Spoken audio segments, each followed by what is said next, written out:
4, 3, 2, 1. We're live. Hello everyone and welcome to the 5th Whale Shares Curation event. Most of you have been here before, though I'm hoping there's some new faces, but it's the same system as always. 5 curators, 10 posts. Each post gets a 25 whale share upvote, and for attending you also get 5 whale shares. We've got a guest curator here this week, Poetic Snake, or Snecky. She was going to be here last week, but she was ill, but we've brought her back this week. So, Snake, are you there? Would you like to introduce yourself? Yes, sorry, yes, I'm here. Good evening, everybody. I'm Poetic Snake, or Snecky. Poetic Snake is lovely and writes lots of poetry. She's very, very artistic. And I'm looking forward to seeing what she's selected for curation. Anyway, as we're running a little bit late, I'll forgo any other chat and we'll jump straight in with our usual first curator, which is Freedom Exists, and his first post. Yes, apologies for the lateness. As I say, the app has crashed on me. Never done that before. Quite a surprise. So apologies about that, but I'm using the main version now. So, okay, let me just put the link up in the chat. Bear with me. I also had mine crash the other day, so I'm hoping that it's something with the app more so than with us. As you can see, it's kicked my post into post promotion. Can someone grab that? This is going to cause problems, I'm afraid. It doesn't recognize me as having full function in this room. Steam Power Picks, you're an internet wizard. Maybe you could make Freedom an admin here or something. Yeah, I'm working on that. Give me 1 second. Okay, perfect. Cheers.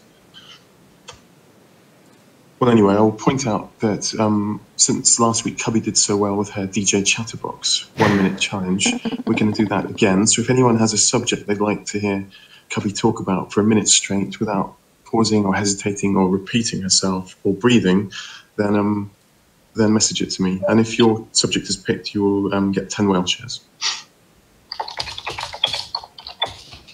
Although I should be allowed to breathe, I think. 1 minute, speaking is so much fun. You can have one breath at the start. Maybe we could give you one breath, 30 seconds. Okay, anyway, here's his post.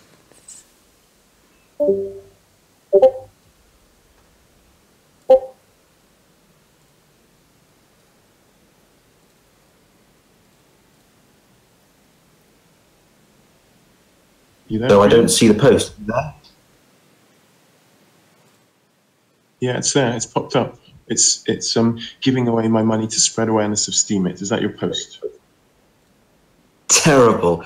I can't see anything. I can't do anything. But if you can see it, that's the main thing. Okay, good. Yes, it is that.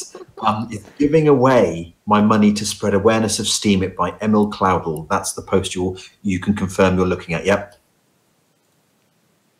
Yes, exactly. We will treat you as a partially sighted curator this week to help you out. This is awful. I don't know why Discord has done this to me. But anyway, apologies. But yes, thankfully you're looking at the right post. Now this is interesting because this was picked out by 2 curators. Snecky was going to choose this, and she put her message on 3 minutes just before I was going to put my message on to claim it as mine to present. Anyway, I'd noticed it 5 hours before that, but forgot to put my message on. Thankfully, Snecky, bless her, has let me present it. It's a great post. It's a really, really good post. It's a guy. He's called Emil Cloudle, and he's doing some great profile work, I would say, trying to raise the profile of Steemit. And what he came up with here was physical tokens that he wanted to use, as I say, to raise the awareness of Steemit, go out there and literally give people physical tokens. He created them using a 3D printer.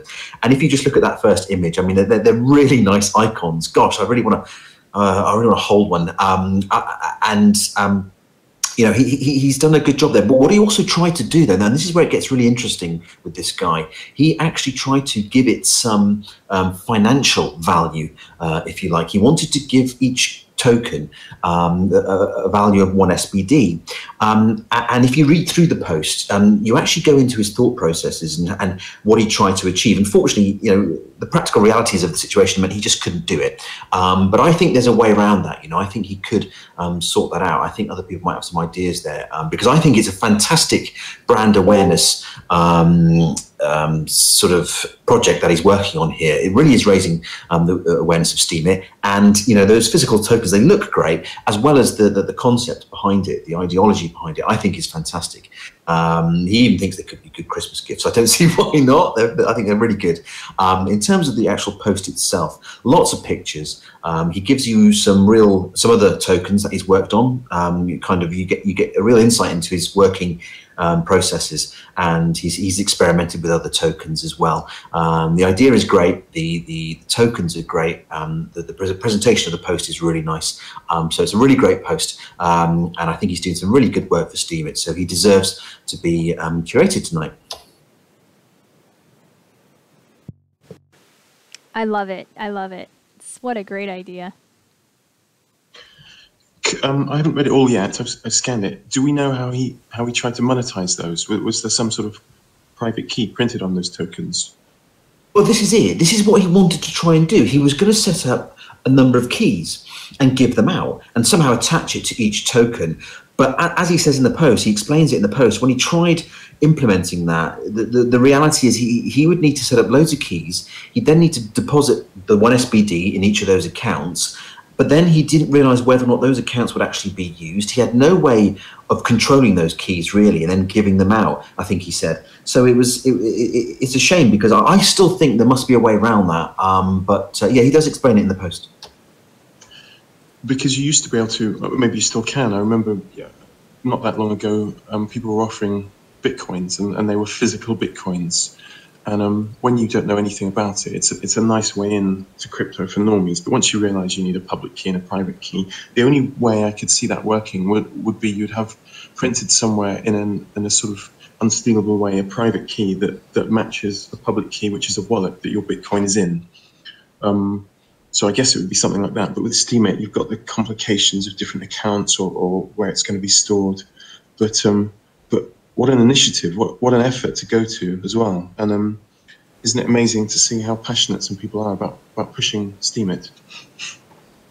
Yeah, absolutely. And that's what really struck a chord with me. I thought, well, what a great idea. He's put a lot of effort into this. He's come up with a great end product. Those tokens look absolutely brilliant. I really want to hold one in my hand. I think he's done a great job. And as I say, the idea of trying to monetize them, I thought was taking it to another level. I thought it was fantastic. I hope he can do it somehow. Yes, yeah, no, I agree. It reminds me of there's an Australian poster who does tremendously, I forget his name, really original posts. And he recently had some silver coins minted with the Steemit logo on them, which I thought, wow. Again, what a commitment. He got, I think, 1,500 silver coins, bearing in mind they're like $20 each, probably a little bit more to have that custom print. That was wow. That was some big money he chucked into that. I mean, he might be thinking to sell some as well, but it looked like he was saving them. He was giving a few out as prizes. But I'd love to see that. Yeah, it's good stuff, isn't it? It's impressive. I wonder what gave him the idea to do it. I don't know. He said he was going to be here. I've just noticed other people have got their mics unmuted. Might need to sort that out later. I don't know, or whether that's deliberate or not. I don't know. In terms of this guy, he said he was going to be here tonight, but I don't see him in the audience, I'm afraid. So he doesn't look like he made it, which is a shame, because he could have explained a bit more about this.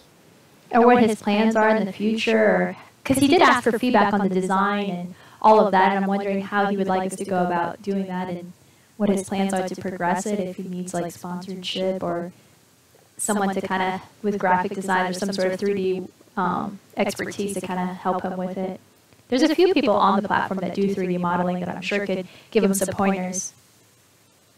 Yeah, I mean, I think that's what he needs to do. He needs to just try and find some people that he can share this idea with and work with, or not just share the idea with, but get people on board to help him with it. These are the kind of things that will grow. Again, someone will see it and take the idea and improve on it a bit or change it. Someone else will. But yeah, no, it's a great post and a great initiative. Cubby, are you ready to do your first post? I sure am. Let me pull it up. And keep it clean, Cubby, this week if you can. Oh yeah, none of that filth. That last time, some of the stuff used to turn my stomach.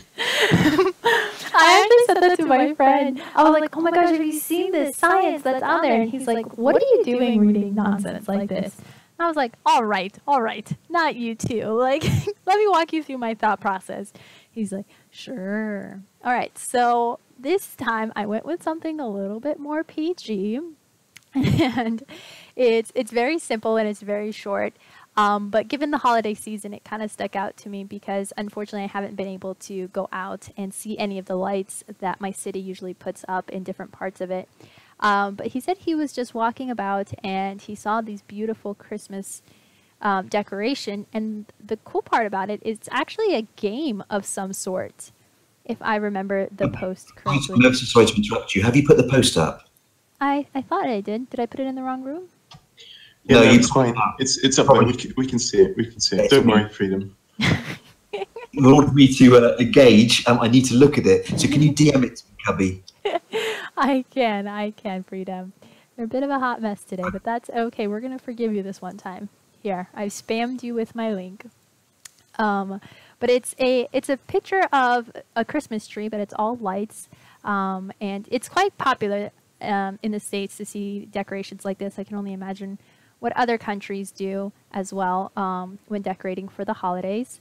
But when I saw it, I thought it was beautiful. And he took these pictures with his camera on his phone, if I remember him saying that correctly. I might be confusing him with a different blog that I read that was very similar. But I've seen it quite a bit with Christmas lights.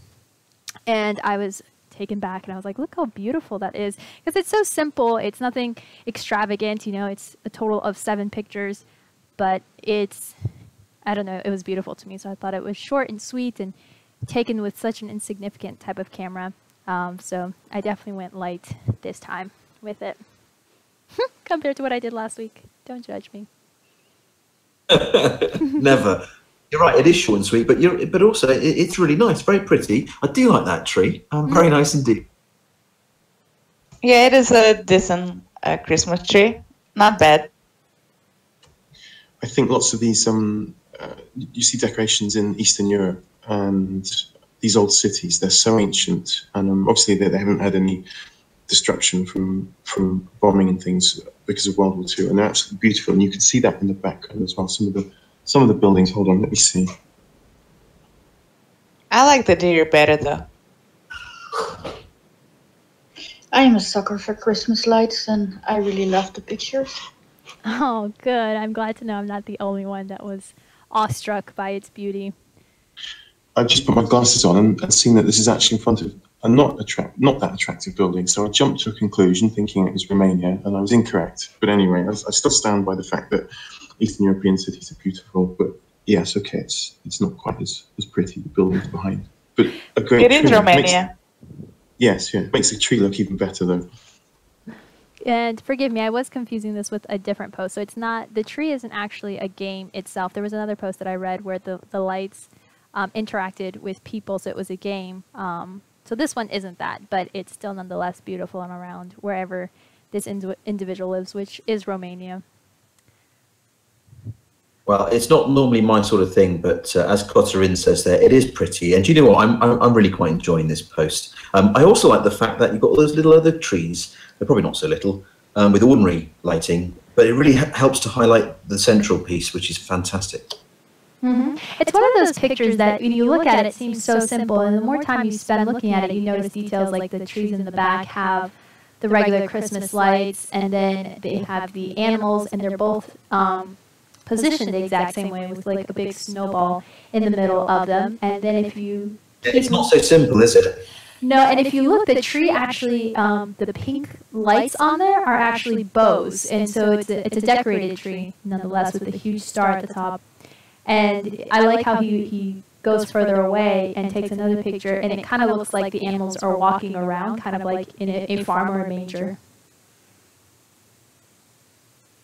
is it especially poignant for you, Cubby, would you say, because I know you're a Christian, which used to be a normal thing. It's getting more and more rare in the West, but would you say that adds an element for you? Probably. It's funny because there's some Christians who actually don't celebrate Christmas with a Christmas tree because it has very little to nothing to do with the birth of Jesus Christ. But I do love shiny things, and so if you do add the holidays, my faith, and shiny pink things, it all does come back to grabbing Cubby's attention in some shape or form. Lovely, good. Now, before we go on to the next post, we won't talk about this now, but did I see you the other day holding up on a picture your hand with a ring on one of your fingers? Yes, there's actually a funny story about that if you would like me to tell you, but I think you're asking if I'm married. I am not married. Oh, I thought you got engaged. I was going to congratulate you, but right, well, let's have the funny story in a bit because we've been on this post for a while. So if we can get Snake, are you ready to go with your post? Yes, I am ready. Okay, if you post it in there, and then I will message it to Freedom. You don't have to worry about that anymore. I've worked out what the problem was. I was in the general chat. I can't post in the room. Oh, you don't have permission. Oh dear. So right. Okay. So you post it to me in a PM, and then I shall post it in the room for you. Okay. This is going wonderful. This just makes it all the more exciting. Thank you guys so much for all being here. This is the live curation show for the fun. Good thing we're in a lounge and we're relaxing and having a good time. All these minor hiccups are just here to keep you guys a little bit longer than we had normally anticipated. But boom, there it is. There you go. There's Snake's post. Yes, thank you. Well, I picked this post because chasing dreams, goals in life is both positive and negative. And the writer of this post goes into both sides, and I found that very interesting to read. He talks about chasing others for a relationship and concludes that part with telling us that we all just have to be patient, because in the end you will find the one you will love if you are really that patient. Now, I'm not patient, so I have to learn from that. He also talks about chasing goals and tells us that it's important to only chase those goals we can handle. Because if the dream is real and the struggle of making the goal a reality is then not that bad. So you have to go for the dreams that you know are real. And he ends the quote with the statement that things will come no matter what, and we should not worry too much, because the more you worry and stress, the further away your goals and dreams seem to be. And I really liked it, the way he spoke about it in this post. That's why I picked it. I actually came across this post and I was going to choose it myself, and I think it's but I didn't in the end. But now that I'm reading through it, there's a lot more life philosophy in here than I realised, and I think it's really nicely written. I think this guy is trying to give out some good advice there. It's a nice post. I like it too. It's always a good reminder, and the pictures he uses are so captivating that it kind of makes you think on one topic. You think he's talking about being patient and waiting, but then you look at another one and it takes you somewhere else, and then he talks a little bit more about it too. So I always appreciate someone who adds different visuals to their writing as well. Absolutely, and he spoke about his own experience in love as well, and that, you know, I always love to read a little bit more deeper about a person. I noticed the visuals as well. I always seem to notice that now in posts, but I'm wondering, Snake, how this resonated with you personally. Are there some goals you're chasing at the moment that this has reminded you of, or has it recalibrated your thinking in some way? I think we all chase goals no matter what.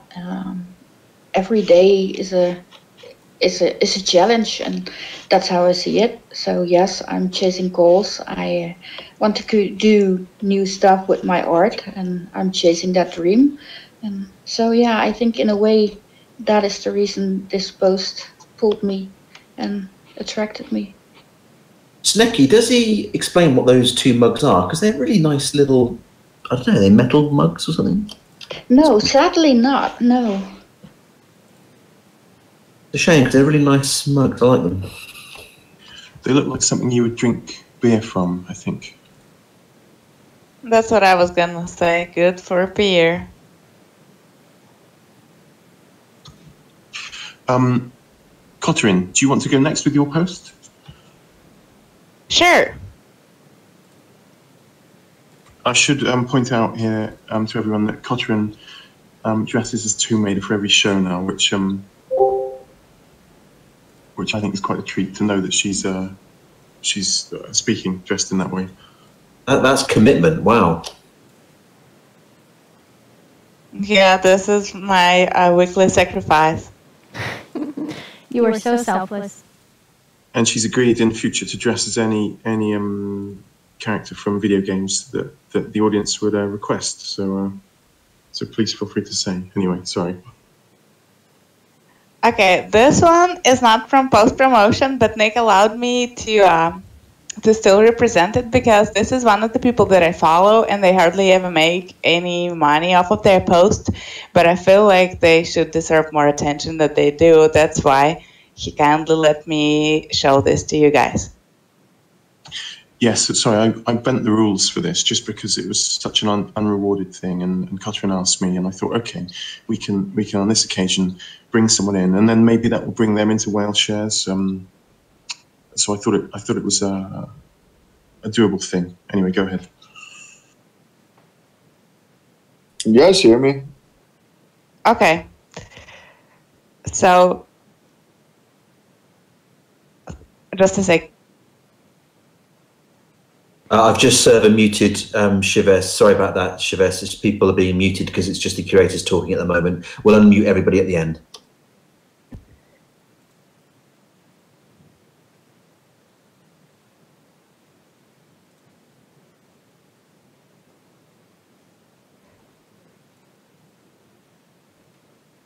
Just skim reading through this. Cotrin, can you tell us a little bit more about this poster? What kind of stuff?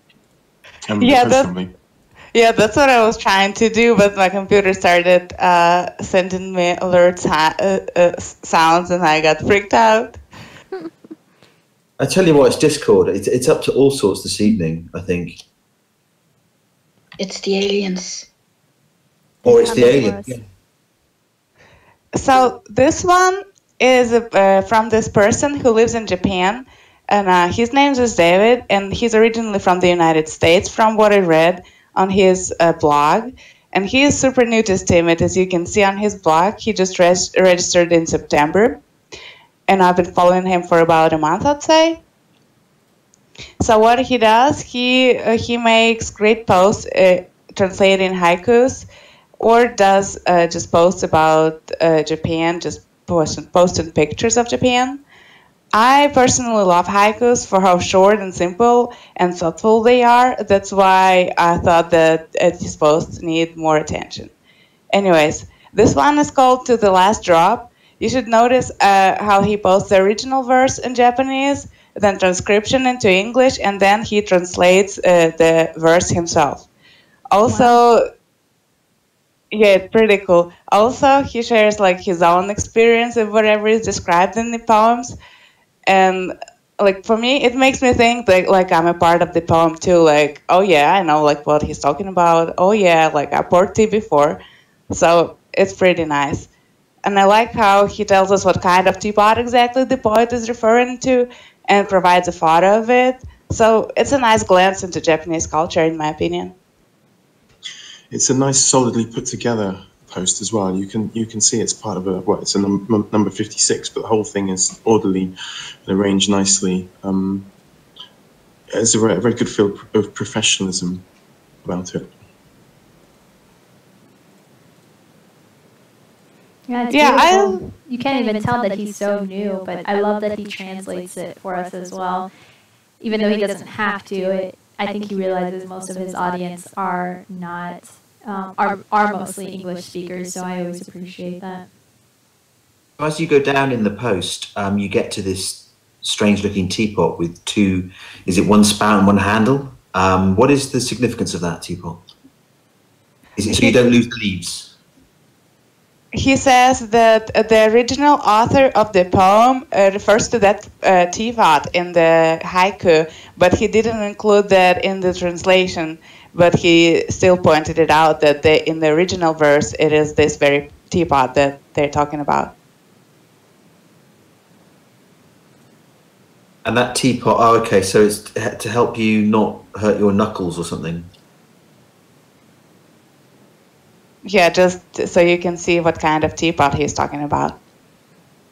Yeah, no, I get that. I'm just quite fascinated by that teapot itself, the design of it. I think it might be to do with the fact it's trying to get as much tea as possible without giving you any tea leaves and without harming you. Hey, I know a little bit about this because I'm an avid tea drinker, and I always thought the Brits, the English, were the most devoted tea drinkers. But then you learn about the Japanese, and you learn about their Japanese tea ceremony, and how pristine it is, and how orchestrated, and how if you want to be a grandmaster of serving Japanese tea, you have to train for, I think it's like 20 to 30 years to be a full grandmaster of pouring tea for people, because the ceremony is meant to be, it's like spiritual as well as refreshing, and it's almost like a religious ceremony. And it has to be done by someone with the appropriate demeanor, and there's a whole set of rules. Like if someone were to drop some tea, to spill some, and you reacted inappropriately, it might be a big thing for that person for the rest of their life. So you've got to know exactly how to act. Hence, they take about 30 years, and hence probably why they have a special way to pour as well. But yes, no, there's a lot to Japanese tea. Yeah, this person is also very nice. I think I made a haiku post before, and I just posted one of my favorite verses. And he was nice enough to find the original one in Japanese and also post it as a comment and provide alternative translation. Well, I think that's a solid post, and I don't regret at all letting you bend the rules for that one. And hopefully this person will feel appreciated and keep posting on Steemit, because this is the kind of stuff we want to see, and the kind of people we want in this Whale Shares curation event. Anyway, right, I shall move on to my post now. 1 second.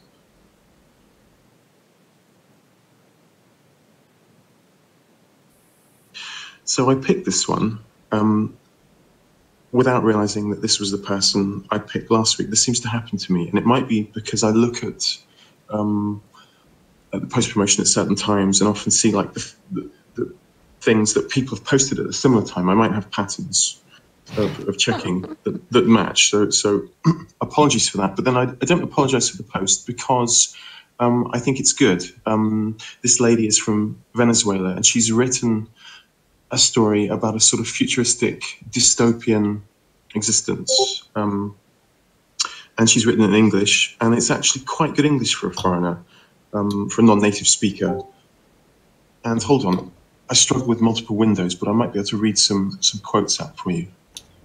I think I saw this post. I've just read the first part. It is really nice, really well written.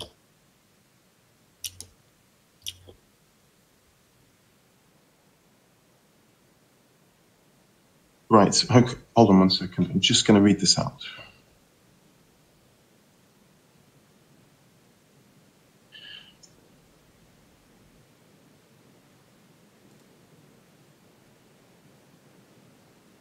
So I'm struggling because I'm either on one window or another, and this is the problem of being, how can I say, late to the internet. 1 second. Late to the internet? We were there right at the beginning, Nick.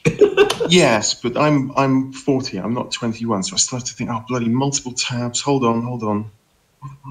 My God, you're sounding like you're an old man. God, snap out of it.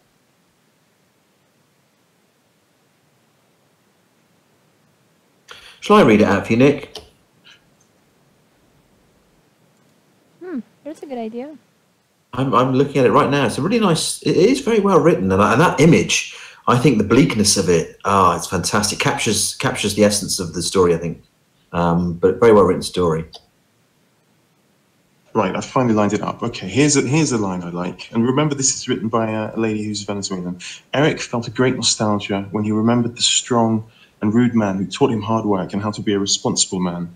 I thought this was a nice intro to this time when the images of, I don't know, American world dominance and solidity cars are falling apart and breaking down.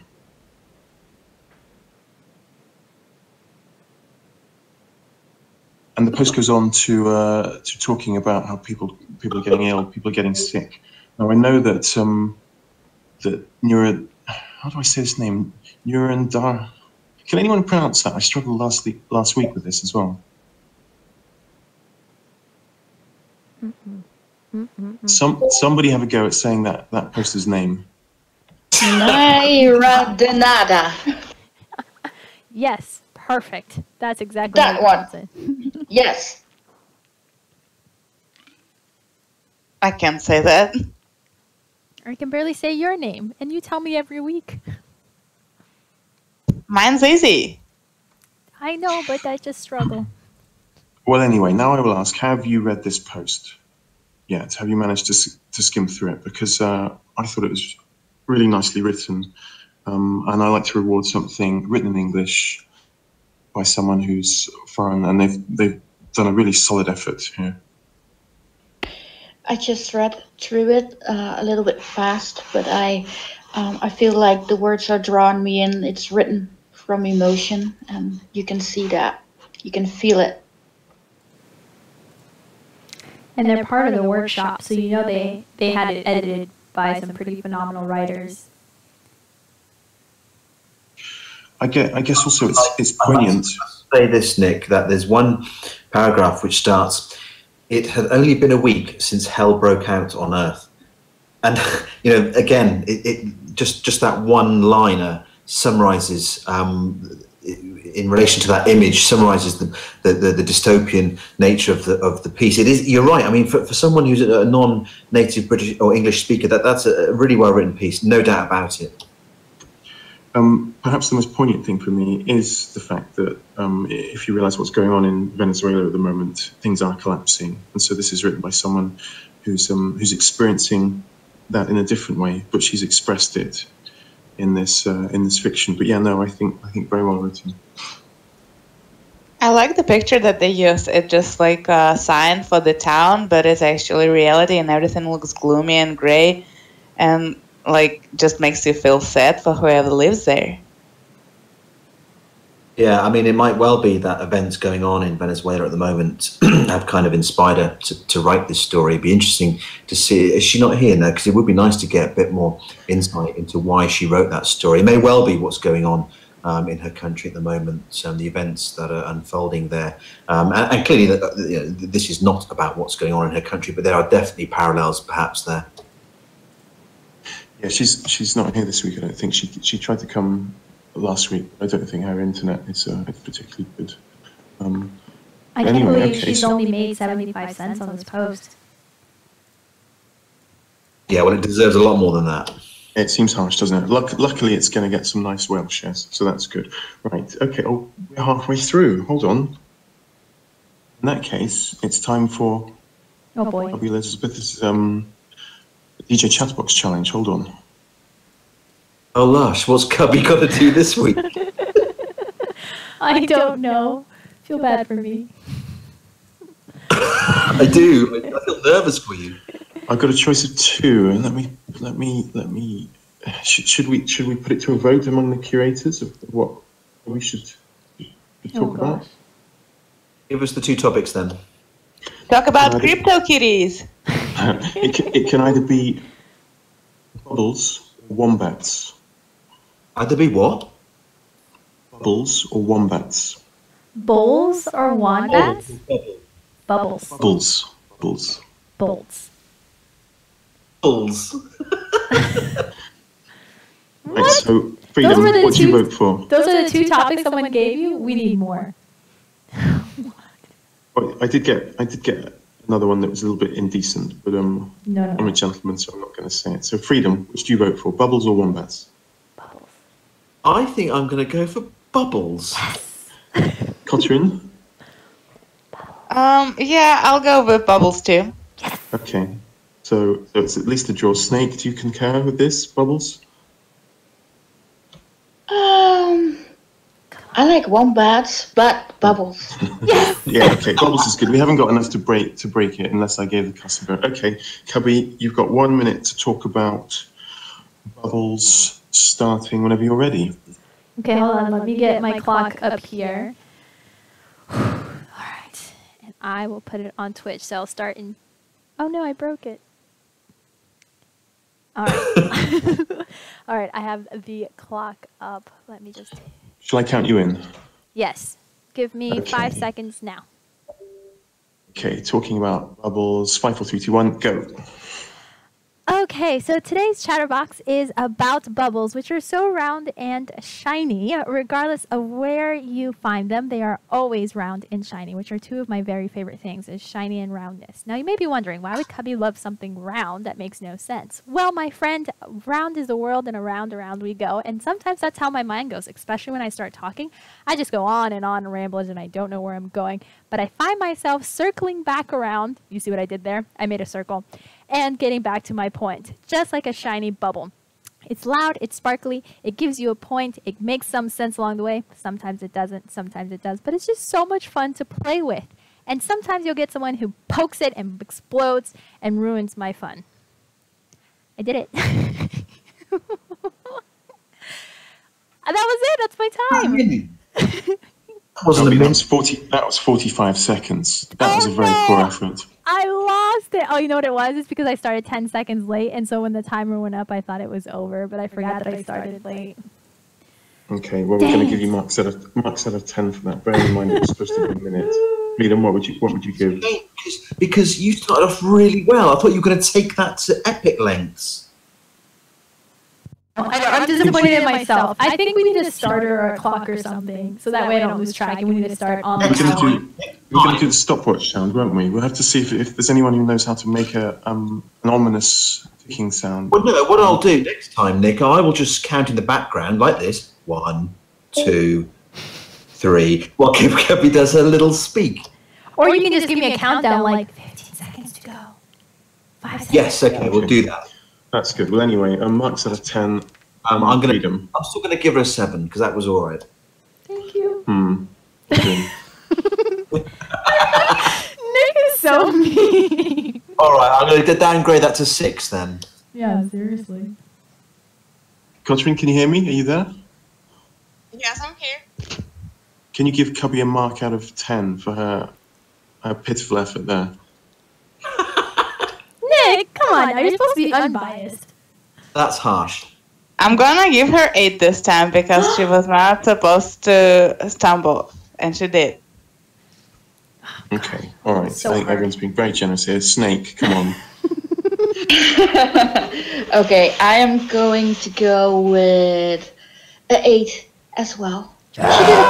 She did a great job. She didn't stumble. She didn't stutter. 2 8s and a 7. Well, I'm going to bring that down, the average down by giving a 4 because 45 seconds frankly isn't good enough. Next week we'll have to be a lot stricter. Anyway, Freedom. Right, let's get back to your post. All right, that was fine. That was mean. Just bear with me. Just take your time while I wallow in my shameness because I have failed Nick Wallace. It's okay. This is to motivate you. Next week you'll try so much harder. I know you will.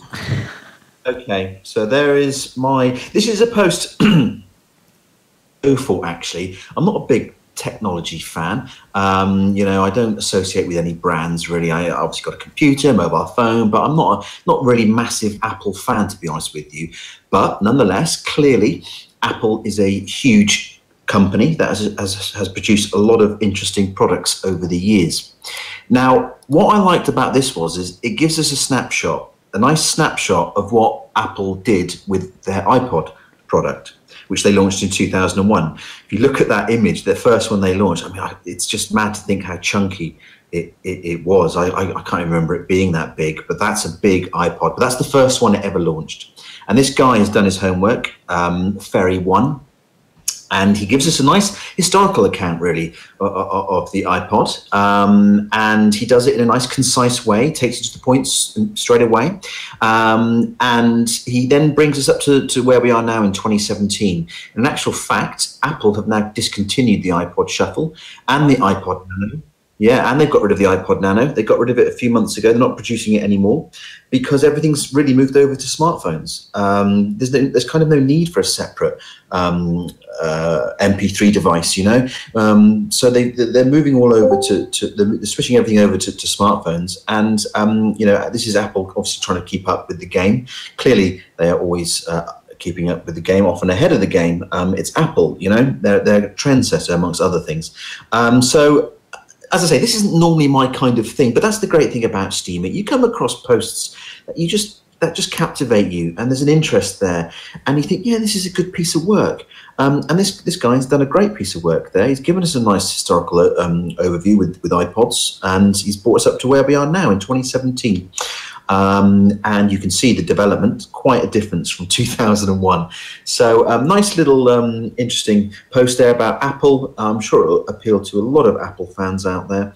And there's even a video at the bottom there. So yeah, I just surprised to myself really, but no, it's a good well-written post. Lots of nice pictures, good amount of pictures in relation to the text, and nicely presented. Yeah, I love it. The timeline of evolution of technology. Well, this particular piece, I think it's pretty cool. Good find. Very good find. I don't even remember that first iPad. The buttons that you click on looks different. I remember the ones under it. Those look more popular. But I even remember having them. Every time a new model came out, there was something more that they added to it. And it started becoming more and more like a phone. And then I started to question, I was like, I wonder why Apple is doing that, because if you can play this music on your phone, what would be the purpose of having a separate item? And then I thought, well, you know, people use the music to go running or go exercise, but then they started making the phones thinner and lighter and having music and more accessible, so you could do the same thing while exercising. And I kind of actually forgot about it. Don't forget, Cubby, though, that you know, this first iPod that you can see in the screen image is 2001, so it predates the first iPhone by 7 years. Mm-hmm.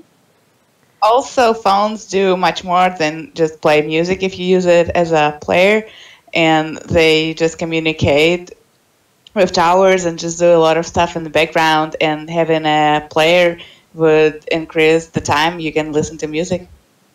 Yeah, I mean, Apple back in 2001 weren't even thinking of, well, they might have been thinking about phones and breaking into that market, but they certainly hadn't produced anything. The first iPhone, I think, was 2008, if I'm not mistaken. So they were clearly focusing on computers and music back then, and clearly they launched the Apple Store along with the iPod. And then this was before they launched it into the phone market. Yeah, I've never owned one. I don't have any Apple products. I haven't. You see, this is it. I haven't. I'm not into Apple, but I thought it was a good post. I can't say that I'm not into apples, but I never used an apple. That first one is hugely chunky, isn't it? But yeah, no, good post, but I've never understood the attraction of Apple and the reverence for Steve Jobs, who is seen as some sort of messiah by this new generation, whereas in my mind he made some quite pretty electronic goods. Maybe I'm underestimating him. I don't know, but I've yet to be explained to me what I'm missing about Steve Jobs. Well, he was just crazy and revolutionary. I don't know if you've ever read anything about him or seen the Netflix version of it, but he was one of those people that would walk into a room and have the worst attitude known to man. And he would take an idea and he would rip it to shreds. And he's like, you think that's revolutionary? I need you to take your brilliant idea and bring it up by 10 notches. So he was always ahead of the trend. He was always creating trends. He was always making it thinner, smarter, faster, prettier, and different than what Androids could provide from it. But it was so much so that the company itself couldn't work with him that they actually fired him at one point. And that's when he created Pixar, who made his way back into the Apple company. So he was a terrible person to work with, but a brilliant mind. And I was never a fan of the Apple products either because they were just so overpriced. Beautiful. And, you know, if you don't look at the tech side of it very well, it's once you start working with it, it does become a little bit more intuitive than the Android. I just never understood why it had to be so expensive. I always felt like I was paying for a name than quality of work in itself. So if you're into music and you're into art, their work is a little bit easier to work with.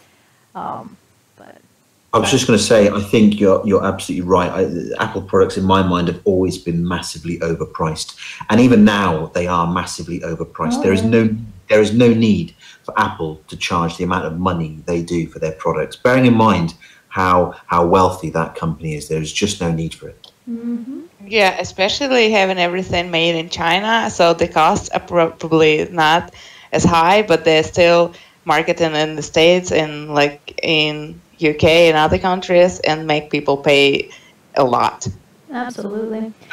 And more so, we could say whatever we want about Apple products, but the truth of the matter is they last so much longer. I know when I buy a laptop, I stretch the life of it, and I can make it last maybe 4 to 5 years, and really it struggles after that. But I have friends who have Apple products for well over 10 years before it starts giving out on them. And in that sense, they do get their money worth. But I think they become so obsessed with the brand that they never utilize its life expanse because they always want the newer version of it. That's interesting. So they sell it based on one thing, but we're actually rebuying based on another idea. Having the new, thinner, faster, quicker, better, shinier version. Okay, interesting. But it's, and if you look at the prices that he talks about too, sorry to interrupt, last comment, it doesn't even drop in price that much. Like if you go to look at the iPad Shuffle, now it's the iPad Touch, it's like a $200 to $300 difference, and it's and one's a phone. I don't know. Also, you have to look at the specs at what you're buying. You may be buying something that's not as powerful, and it will break on you or become outdated fast. But if you buy something that has same specs as Apple products, I don't think that it would break up on you quickly. The best MP3 player I ever got was a Samsung, and it was about £16, which is about $20, and it lasted for about 4 years, and I went jogging 2-3 times a week wearing it, so sometimes it got sweaty, but it just carried on, and it a couple of hundred songs, and that was it. But that's all you need, isn't it? You don't need more than that when you're going jogging. True. Well, if it survived your sweat, I mean, my word, that was a strong piece of kit you had there. I don't know what to say to that. See, I was hoping you'd see me as epically sprinting along to motivating music. You've just made me into a sweaty jogger. Sorry. On that note, sweaty me, we'll move on to Cubby's post. Woohoo! It's me again. And someone just messaged me asking if they can type in the Creation Lounge. So if you just want to remind everyone. Oh, yes, no typing. This is only for the curators at present. At the end of the show, we will allow everyone to type and talk and do whatever you want. But at present, no typing. Mm-hmm. So most of the time, I kind of look throughout the week and pick my post early on, and then just before the show, I will go through and look at the last couple of ones picked too. Unfortunately, the last few weeks I've run out of time, so I haven't been able to do that, so I've just been looking the day of. So on my way home, I stumbled upon this one, and the funny part is I know the writer, he's one of my friends, but I didn't see his name when I clicked on the link, and I was reading it, and I was like, oh, this is fascinating, how interesting. And he talks about the technological evolution in the history of treadmill, which, I don't know about you, but in the States, treadmills have kind of a funny, I don't know, whenever you see a treadmill at someone's house, you always call it a coat hanger because that's ultimately what it ends up becoming. But he goes into detail of, you know, what treadmills are, and they're historically used for technology. You know, they were created slimmer, faster, and leaner in order to fit in your home, in your office, in order for fitness as it's become a trendy thing over the years to become more accessible in different areas instead of going to the gym. So then he goes into the history of how treadmills came to be and what it was originally intended for, which I had no idea that in the 1st century, Romans invented a device called the tread wheel, and at the time it was designed to lift heavy weight, which I chuckled when I read that because heavy people go on treadmills to lose weight, so it's never lost its initial purpose. But, you know, initially they weren't trying to make the objects lighter, they were trying to make heavier objects easier to move, but now heavier people use this object to try to become lighter. So I thought that was funny in my head. Obviously with the pictures you can tell that it has definitely changed in size and purpose with it and how it's been used for different purposes, with animals, with food, with technology, with water. And it's simple, it's to the point, and I thought it was fascinating. Whenever I think of a treadmill, I never think, I wonder where this came from. But when I was reading it, I was like, I do wonder where treadmills come from. And then I just thought it was hilarious because every time I would read something, it would trigger something else in my mind. And so I had a good laugh reading it, and I thought it was phenomenal and quite informative. And my favorite thing of it all is, although I'm not a huge fan of his formatting, like it's easy on the eyes and it's spaced really well, my biggest compliment for him would be the information is good and he sources all of his pictures, which a lot of people recently I have found have forgotten to do. And so you just want to remember that when you are borrowing resources, even though they are free, to cite your sources.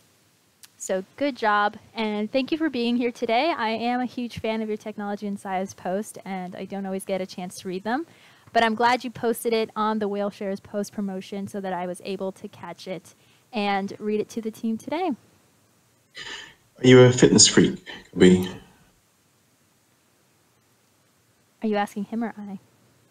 No, you. Are you someone who does a lot of fitness, gymming, training, that kind of stuff? I am not a freak. Obviously, I'm the epitome of normal. I am. One of my favorite places is my gym. So yes, I do quite enjoy the fitness and pursuing that. Will this make you look at treadmills differently now when you're on one then? Or?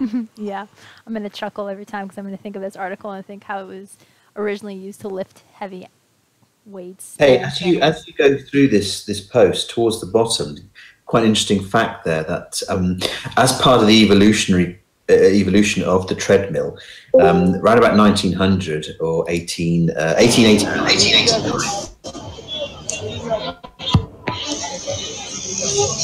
What is that? Oh. Okay, I've just muted server muted Ghost Push there because obviously he was interrupting the chat. Right, so I was just saying it's quite an interesting fact towards the bottom of this article, Cubby. I don't know if you saw it, but part of the evolution of the treadmill, or the tread wheel as it was then, was that a British engineer, William Cubitt, in 1889 went further in the application of the tread wheel to invent what was referred to as a contraption for prisoners. William Cubitt's device was applied as a form of punishment to prisoners or convicts. The device was applied to make sure convicts were never idle and made full use of the manpower available. On the device, the prisoners were made to run for up to 6 hours non-stop. It's more than a marathon. Yeah.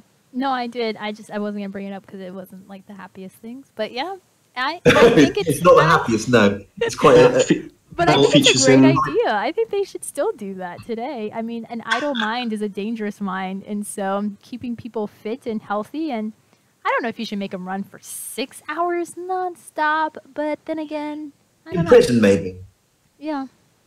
If any of you have seen the Oscar Wilde film with Stephen Fry, there's a sequence where Oscar Wilde is sent to prison for what was then a crime, obviously not now, being gay, and he has to walk on one of these. And yeah, I don't know. I remember being quite shocked by it. You think, poor bloke he wasn't a particularly active person to have to do that all day every day. But I suppose Cubby has got a point. Certainly, how the Victorians would have seen it was if you're walking, if you're doing stuff, you haven't got time for dark thoughts.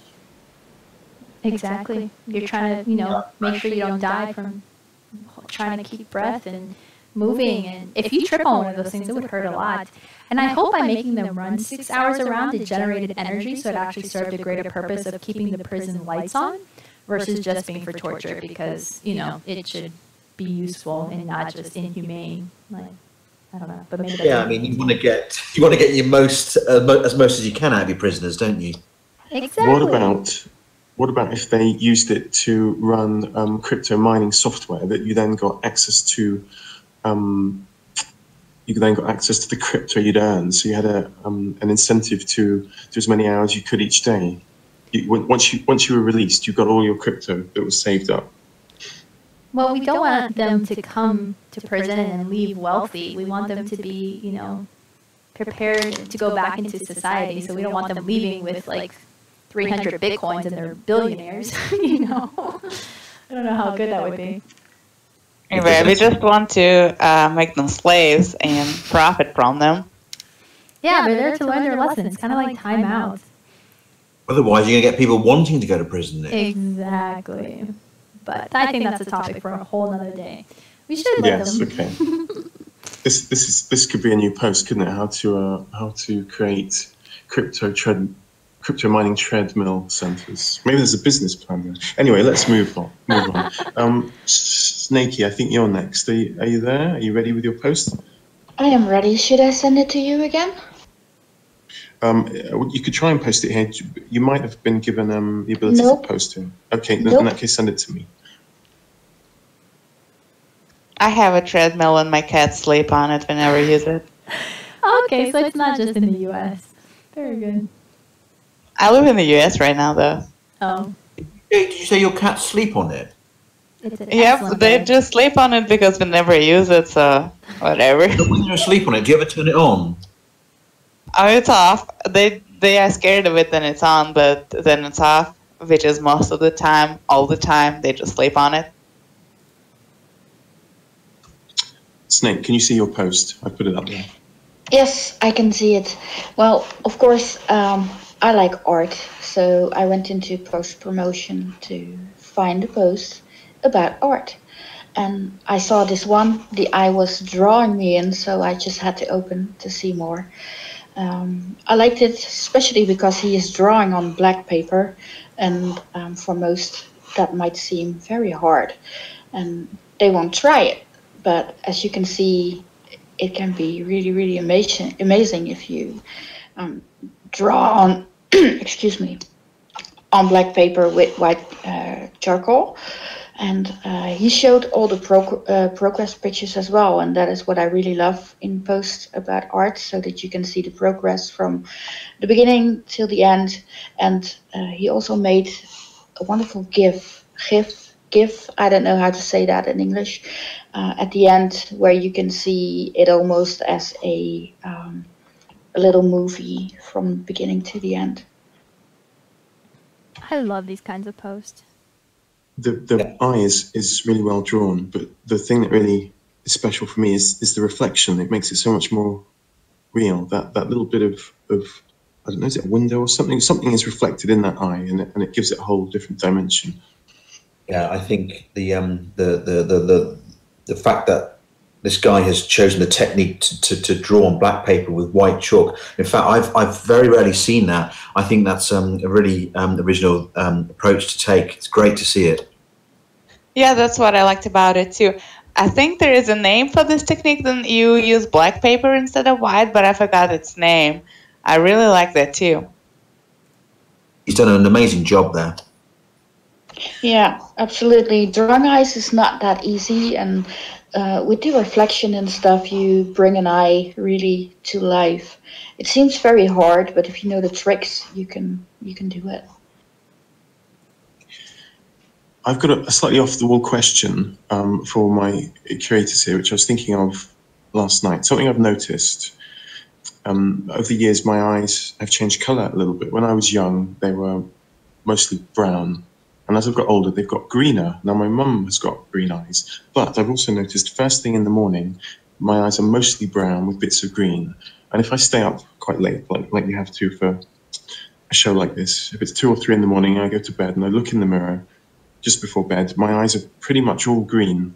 And that happens every day. Now, Does anyone else experience that? Yes, this is absolutely bizarre, and I'm so pleased you've mentioned this, Nick Flossus, because I've had this as well. My eyes were always hazel when I was younger, and growing up, well into my 20s, and on application forms or whenever it says, "Oh, what's your eye colour?" for whatever reason, I've always put hazel. But I think a few years ago, I noticed when I looked in the mirror, I thought, "Hang on a minute, they're not brown. They're not brown at all." And so I asked my mum about this, and she said, "No, I thought she couldn't remember." So then I asked an optician about this, and she said, "Your eyes generally don't change colour. So what's going on?" Maybe the lightning in your room? No, I don't think it's that. I mean, it's a fair point. I've tried looking at it from that angle, but I don't think it's to do with the light. So I've got a little bit more insight into this, which Snake might be able to help me with. When I lived in Holland, they have quite what I call a liberal school system. So you can study all sorts of far out, like Rudolf Steiner kind of stuff. And one thing you can study in certain schools is how eye color can affect mood. And this is taught at these schools as a thing that's, you know, an accepted, I wouldn't say it's a science, but an accepted phenomena. But that's all I know about it. I don't know if this is something, Snake, have you heard of this being taught in schools? No, I never had it. Never spoke about it at school either, not with biology or no. Okay, maybe it's those Rudolf Steiner hippie schools, I suppose, but there are a few near where I lived. But yes, no, you said your eyes were hazel. That's what I always put on forms, but I look now in the evening and nighttime, they're very definitely green. So I don't know, maybe we're evolving or something. What could be happening? I don't know. It's an interesting point, but I just want to quickly go back to this post a minute, because I'm going through it, and I love it when people do this. This guy has then gone through his working processes, and I love that because it gives us a real insight to the final product, what he's arrived at. And so it's just another great part about this post. End product is amazing. White chalk on black paper. Tough call, you know, tough project there, but he's pulled it off magnificently. It's a beautiful image at the end. And then he's given us his working processes. I love that. Really nice touch to the post. It's good to see something done so competently as well. So, something done with such skill. Absolutely. Right, should we move on to Koturin? Sure. Your final post. Yep, this is my last post. It's pretty much about a journey that this guy took with his friend to a mountain. Let me quickly grab my notes.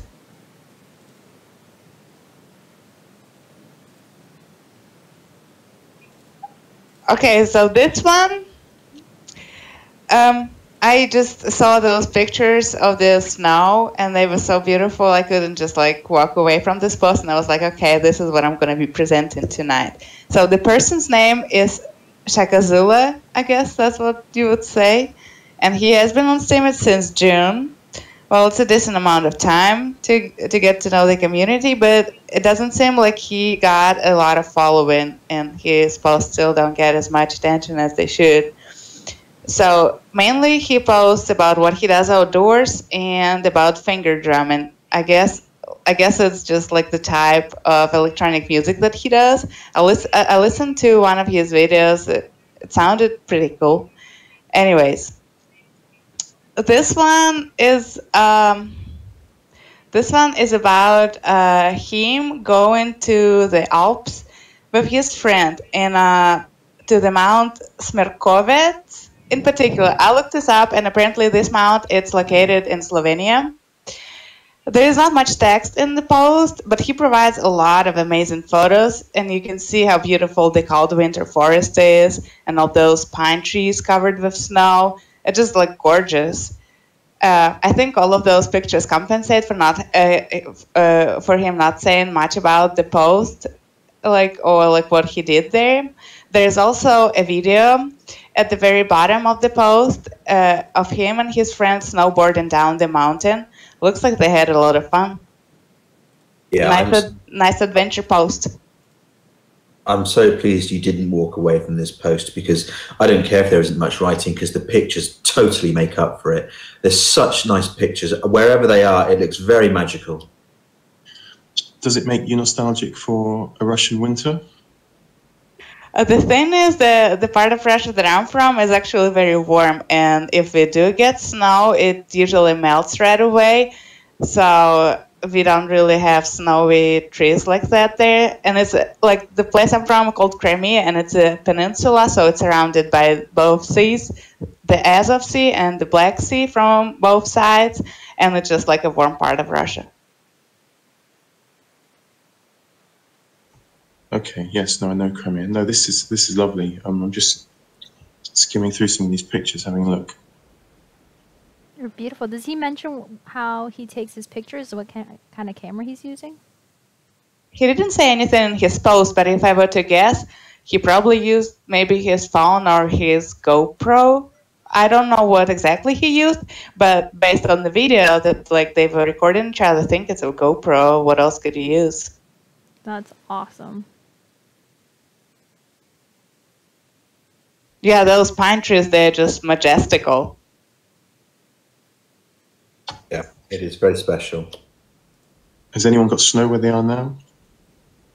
It is snowing right now. We had 4 inches here, which is quite nice. We got 15 centimeters. Oh, sorry. It's okay. No, I haven't got any here yet. Though I used to love snow, but now when it comes, it's nice for the first day, and then you think, right, you need to go now. You need to stay for 24 hours, and then once you're dirty and grubby, you need to go. So, but obviously this is the countryside, so it's not the same. Whereabouts, Nick Flossus, are you? I am in Brittany, in France. Ah, nice. So we're not that far from the sea, so it's a little bit milder here. But hold on, let me get my post, because we've run over time a bit.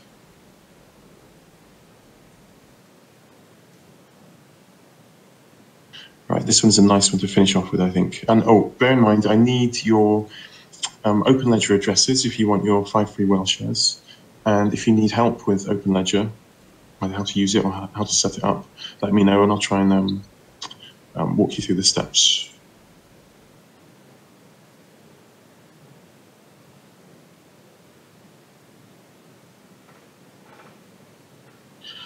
Okay, so this post, I've actually got a slightly selfish reason for posting this. A cafe I used to go to years ago used to have candied pecans, but they were like honey candied. And I asked the man, because they were so good, if you got a cup of coffee, you got one free with it. And I asked the man if I could buy some. And he wasn't able to sell them because he only had a few. He got them from, I think it was a company that made them in, I don't think it was Libya. Hold on. Maybe it was some remote part of Libya, and they had a special recipe, and they were candied with honey. So he didn't have enough to sell any to me, and he said they'd be too expensive anyway.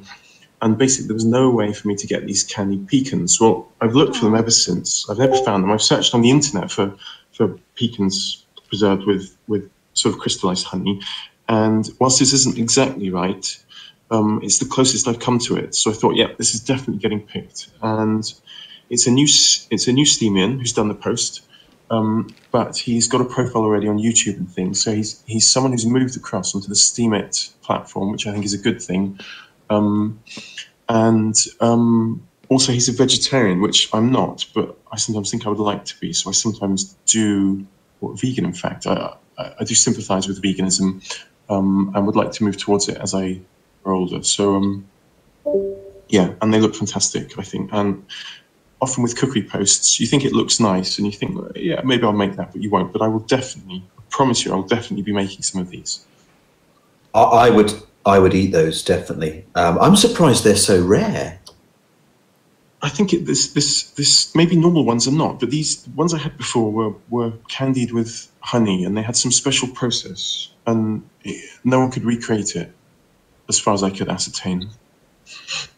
That is a good recipe. I know of this person I think I follow them on Steemit too, and they've been doing such a good job of posting a lot of vegan recipes for so long now, and it's pretty cool. He also makes everything look nice, but this recipe in particular I might try too because I love nuts. Yeah, I want to try those. They look delicious. They really do. Maybe I I should remember make him from something. I should make mine, and then I should do a post about how I copied this. Or we're inspired by it. Or yes, or inspired by it. Or I could even. How much is postage? If postage was cheap, you could all try some. Let me think about this. Hold on.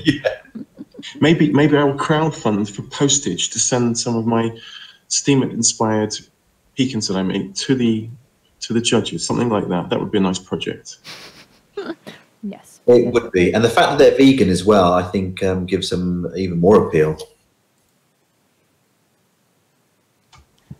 Yeah, he has. I think he's not been vegan for a long time, if I am not mistaken, because I remember him from spring or early summer this year that I stumbled upon on his profile, and I've been following him ever since.